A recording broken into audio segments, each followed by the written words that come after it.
ಒಂದೊಂದು ಕಡೆ ಭಾರತವನ್ನ ಕೆಣಕೋದಕ್ಕೆ ಬಂದು ಸೋತು ಸುಣ್ಣವಾಗಿರುವಂತಹ ಪಾಕಿಸ್ತಾನ ಬಿಲ್ಡಪ್ಗಳಿಗೇನು ಕಮ್ಮಿ ಇಲ್ಲ. ಭಾರತದ ಪ್ರಹಾರಕ್ಕೆ ಗಡಗಡ ನಡುಗಿದ್ರು ಪ್ರಧಾನಿ ಶಹಬಾಜ್ ಶರೀಫ್ ಶೋ ಆಫ್ ಮಾಡೋಕೆ ಹೋಗಿ ಕಾಮಿಡಿ ಪೀಸ್ ರೀತಿ ಆಗ್ಬಿಟ್ಟಿದ್ದಾರೆ. ಪ್ರಧಾನಿ ಮೋದಿ ಏರ್ ಬೇಸ್ ಭೇಟಿಯನ್ನ ಕಾಪಿ ಮಾಡೋದಕ್ಕೆ ಹೋಗಿ ಜಗತ್ತಿನ ಮುಂದೆ ಮತ್ತೆ ನಗೆಪಾಟಲಿಗೀಡಾಗಿದ್ದಾರೆ. ಅಲೆಲೆಲೆಲೆಲೆ, ಅದೇನ್ ಬಿಟ್ಟಿ ಬಿಲ್ಡಪ್ಪು, ಅದೇನ್ ಒಣ ಶೋಕಿ, ಅದೇನ್ ನೌಟಂಕಿ ನೋಡಿ. ಬಂದಿದ್ದು ಡಕೋಟಾ ಜೀಪ್ ನಲ್ಲಿ, ಫೋಟೋ ಶೂಟ್ ಮಾಡ್ತಿರೋದು ಪೊದೆಯಲ್ಲಿ ನಿಲ್ಲಿಸಿರೋ ಟ್ಯಾಂಕ್ ಮೇಲೇರಿ. ಸೋತು ಸುಣ್ಣವಾದ್ರು, ಜಗತ್ತಿನ ಮುಂದೆ ಬೆತ್ತಲಾದ್ರು ಪಾಕಿಸ್ತಾನದ ಹೇಡಿಗಳ ಶೋ ಆಫ್ಗೆ ಏನೂ ಕಮ್ಮಿ ಇಲ್ಲ.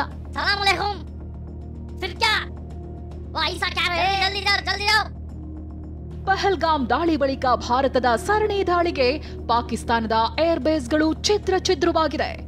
ಒಂದಲ್ಲ ಎರಡಲ್ಲ, ಪಾಕ್ನ ಬರೋಬ್ಬರಿ 11 ಪ್ರಮುಖ ಏರ್ ಬೇಸ್ಗಳೇ ತರಗೆಲೆಯಂತೆ ಧೂಳಿಪಟವಾಗಿದೆ. ಆದ್ರೆ ಜಟ್ಟಿ ಕೆಳಗ್ ಬಿದ್ರು ಮೀಸೆ ಮಣ್ಣಾಗಿಲ್ಲ ಅನ್ನುವಂತೆ ಪಾಕ್ ಪ್ರಧಾನಿ ನಾವು ಗೆದ್ದಿದ್ದೇವೆ ಅಂತ ಜಂಬ ಕೊಚ್ಕೊಳ್ತಿದ್ದ. ಭಾರತದ ಏರ್ ಬೇಸ್ಗಳನ್ನೇ ಧ್ವಂಸ ಮಾಡಿದ್ದೇವೆ ಅಂತ ಸುಳ್ಳನ್ನೇ ಹೇಳ್ಕೊಂಡು ತಮ್ಮ ಭುಜ ತಟ್ಟಿಕೊಳ್ತಿದ್ದ. ಭಾರತದ ಆದಂಪುರ ಏರ್ ಬೇಸ್ಗೆ ದಾಳಿ ಮಾಡಿದ್ದೇವೆ ಅಂತ ಪಾಕಿಸ್ತಾನ ಹೇಳಿತ್ತು.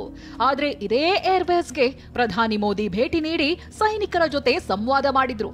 ಪಾಕಿಸ್ತಾನದ ಹಸಿ ಸುಳ್ಳನ್ನ ಪೊಳ್ಳು ಅಂತ ಸಾಬೀತು ಮಾಡಿದ್ರು.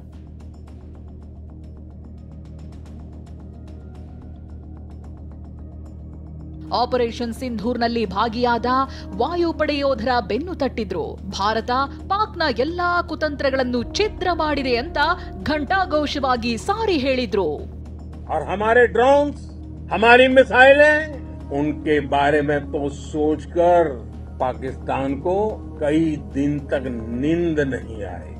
साथियों, आतंक के विरुद्ध भारत की लक्ष्मण रेखा अब एकदम स्पष्ट है. अब फिर कोई टेरर अटैक हुआ तो भारत जवाब देगा, पक्का जवाब देगा. पाकिस्तान के ड्रोन, उसके यूएवी, पाकिस्तान के एयरक्राफ्ट और उसकी मिसाइलें हमारे सशक्त एयर डिफेंस के सामने सबके सब ढेर हो गए. ಯಾವಾಗ ಪ್ರಧಾನಿ ಮೋದಿ ಖುದ್ದು ಏರ್ ಬೇಸ್ಗೆ ಭೇಟಿ ನೀಡಿ ಪಾಕಿಸ್ತಾನದ ಸುಳ್ಳನ್ನ ಬಯಲು ಮಾಡಿದ್ರು, ಪಾಕ್ ಪ್ರಧಾನಿ ಶಹಬಾಜ್ ಶರೀಫ್ ನಿದ್ದೆ ಹಾರಿ ಹೋಗಿತ್ತು. ಗಡಿಬಿಡಿಯಲ್ಲಿ ಸೈನಿಕರನ್ನ ಭೇಟಿಯಾಗೋ ರೀತಿ ಸೀನ್ ಕ್ರಿಯೇಟ್ ಮಾಡಲು ವೇದಿಕೆ ಸಜ್ಜು ಮಾಡಿದ್ರು. ಮೋದಿಯ ಭೇಟಿಯನ್ನೇ ಕಾಪಿ ಮಾಡೋದಕ್ಕೆ ಹೋಗಿ ಇದೀಗ ಜಗತ್ತಿನ ಮುಂದೆ ಮತ್ತೊಮ್ಮೆ ನಗೆಪಾಟಲಿಗೀಡಾಗಿದ್ದಾರೆ. Comedy piece ಎನಿಸ್ಕೊಂಡಿದ್ದಾರೆ.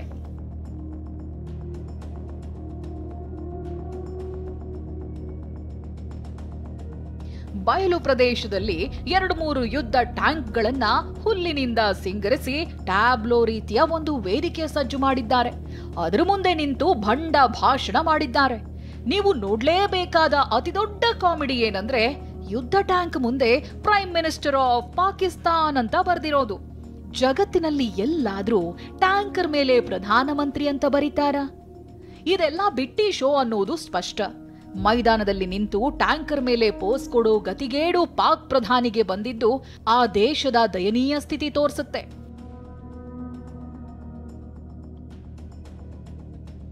ಪ್ರಧಾನಿ ನರೇಂದ್ರ ಮೋದಿ ಶಕ್ತಿಶಾಲಿ S-400 ಏರ್ ಡಿಫೆನ್ಸ್ ಸಿಸ್ಟಮ್ ಮುಂದೆಯೇ ನಿಂತು ಗರ್ಜಿಸಿದ್ರು. ಆದ್ರೆ ಒಂದು ಏರ್ ಬೇಸ್ ಮುಂದೆ ನಿಲ್ಲಲು ಗತಿ ಇಲ್ಲದ ಪಾಕ್ ಪ್ರಧಾನಿ ಯುದ್ಧ ಟ್ಯಾಂಕರ್ ಮೇಲೇರಿ ನಿಂತು ಭಾಷಣ ಬಿಗಿಯೋ ಡ್ರಾಮಾ ಮಾಡಿದ್ದಾರೆ. ಆಪರೇಷನ್ ಸಿಂಧೂರ್ನಲ್ಲಿ ಭಾಗಿಯಾಗಿದ್ದ ಸೈನಿಕರ ಮುಂದೆಯೇ ನಿಂತು ಅವರ ಬೆನ್ನು ತಟ್ಟಿದ ಪ್ರಧಾನಿ ಮೋದಿ ಶಬ್ಬಾಸ್ ಹೇಳಿದ್ರು. ಅದನ್ನೂ ನೆಟ್ಟಿಗೆ ಕಾಪಿ ಮಾಡಲಾಗದ ಶಹಬಾಜ್ ಶರೀಫ್ ಹಳ್ಳಿಕಟ್ಟೆ ಪಂಚಾಯಿತಿ ಮಾಡಿದಂತೆ ಚೇರ್ ಹಾಕಿ ಕೂತಿದ್ರು. ಆದಂಪುರ ಏರ್ ಬೇಸ್ಗೆ ಭೇಟಿ ನೀಡಿದ್ದ ಪ್ರಧಾನಿ ಮೋದಿ ಭಾರತ್ ಮಾತಾ ಕಿ ಜೈ ಅಂತ ಘೋಷಣೆ ಕೂಗಿ ಸೈನಿಕರನ್ನ ಹುರಿದುಂಬಿಸಿದ್ದು ನಾವು ನೋಡಿದ್ದೇವೆ. ಶಹಬಾಜ್ ಶರೀಫ್ ಅದನ್ನೂ ಕಾಪಿ ಮಾಡಿದ್ದಾರೆ. ಕ್ಷೀಣ ಧ್ವನಿಯಲ್ಲಿ ಘೋಷಣೆ ಕೂಗಿದ್ದು ಕಾಮಿಡಿ ಶೋ ತರ ಕಾಣಿಸುತ್ತೆ.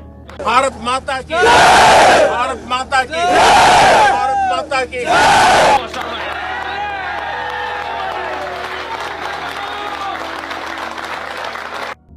ಉಗ್ರರನ್ನ ಸಾಕಿ ಸಲಹಿ ಪೋಷಿಸುವ ಪಾಕಿಸ್ತಾನದ ಪ್ರಧಾನಿ ಇಲ್ಲಿ ನಿಂತು ಶಾಂತಿ ಮಂತ್ರ ಜಪಿಸಿದ್ದು ಇನ್ನೊಂದು ವಿಶೇಷ. ಉಗ್ರರನ್ನ ಬೆಂಬಲಿಸಿ ಮಾತನಾಡ್ತಾ ಬಂದ ಅದೇ ನಾಲಿಗೆಯಲ್ಲಿ ನಾವು ಶಾಂತಿ ಬಯಸುವವರು ಅಂತ ಪುಂಗಿದ್ದಾರೆ. अमन चाहता है, हम अमन गदाई, हम इस खत्ते में अमन चाहते हैं, हम तरक्की और खुशहाली चाहते हैं. ಕಳೆದ ವಾರ ಭಾರತೀಯ ಸೇನೆ ಪಾಕಿಸ್ತಾನದ ಡ್ರೋನ್ ಮಿಸೈಲ್ಗಳನ್ನ ಹೊಡೆದುರುಳಿಸಿರೋ ಬಗ್ಗೆ ಫೋಟೋ ವಿಡಿಯೋ ಸಮೇತ ಸಾಕ್ಷಿಗಳನ್ನ ಪಾಕಿಸ್ತಾನದ ಮುಖಕ್ಕೆ ಇಟ್ಟಿದ್ದೆವು. ಆದ್ರೆ ಸುಳ್ಳನ್ನೇ ಮನದೇವರು ಮಾಡಿಕೊಂಡಿರೋ ಉಗ್ರಸ್ಥಾನದ ಸೇನಾ ಮುಖ್ಯಸ್ಥ ಆಸಿಮ್ ಮುನೀರ್ ಅಳಿದುಳಿದ ಡ್ರೋನ್ ಬಿಡಿಭಾಗಗಳನ್ನ ತೋರಿಸಿ ಬಿಲ್ಡಪ್ ಕೊಡೋದಕ್ಕೋಗಿ ಜೋಕರ್ ಆಗಿದ್ದ.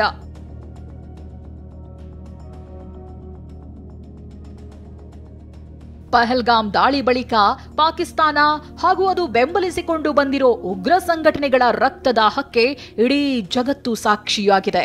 ಉಗ್ರ ಪೋಷಕ ಪಾಕಿಸ್ತಾನ ಜಗತ್ತಿನ ಮುಂದೆ ಬೆತ್ತಲಾಗಿ ನಿಂತಿದೆ. ಆದ್ರೂ ಹಳೆ ಚಾಳಿ ಬಿಡದ ಪಾಕಿಸ್ತಾನ ಯುದ್ಧ ಗೆದ್ದಿದ್ದೇವೆ ಅಂತ ಬಿಟ್ಟಿ ಬಿಲ್ಡಪ್ ಕೊಡಲು ಹೋಗಿ ಮತ್ತೆ ಜಗತ್ತಿನ ಮುಂದೆ ಮುಖ ಮುಚ್ಕೊಳ್ಳೋ ಸ್ಥಿತಿಗೆ ಬಂದು ನಿಂತಿದೆ.